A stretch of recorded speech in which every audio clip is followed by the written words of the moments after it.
चलिए हो गया। ध्यान दीजिए, हम लोग मैथ पढ़ रहे हैं, एक नया चैप्टर। ठीक है, उस चैप्टर का नाम क्या है?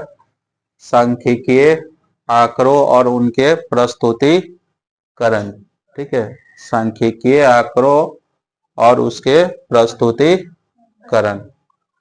इंग्लिश में बोलते हैं इसको statical data. Statical data and their presentation. ठीक है, statical data and their presentation. तो हम लोग जानते हैं पहले इसके बारे में, सांख्यिकी के बारे में। सांख्यिकी के बारे में तो अंग्रेजी का स्टैटिक्स, अंग्रेजी का स्टैटिक्स शब्द लैटिन भाषा के स्टेटस, किस भाषा के? स्टेटस। स्टेटस तो सब समझता होगा, सब लगाती है स्टेटस। ठीक है, तथा इटालियन भाषा का, कौन भाषा? इटालियन भाषा के एस्टिटस्टा, एस्टिस्टा तथा जर्मन भाषा के स्टेटिक्स, जर्मन भाषा के स्टेटिक्स शब्द से बना हुआ है।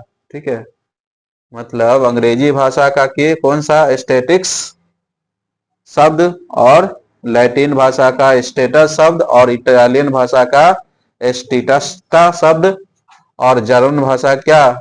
स्टेटिक्स शब्द से बना हुआ है। ठीक है, इन सभी शब्द का अर्थ क्या होता है? राजनीतिक शास्त्र। इन सभी शब्द का अर्थ क्या होता है?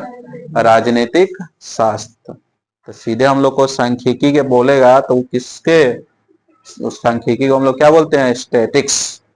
ठीक है, यह सांख्यिकी आंकड़ा को हम इसके बारे में जानेंगे। अब जानते हैं आगे सांख्यिकी की परिभाषा। सांख्यिकी की परिभाषा, definition of statics. Definition of statics. तो सांख्यिकी गणित की वह एक उपयोगी शाखा है। सांख्यिकी गणित का वह एक उपयोगी शाखा है।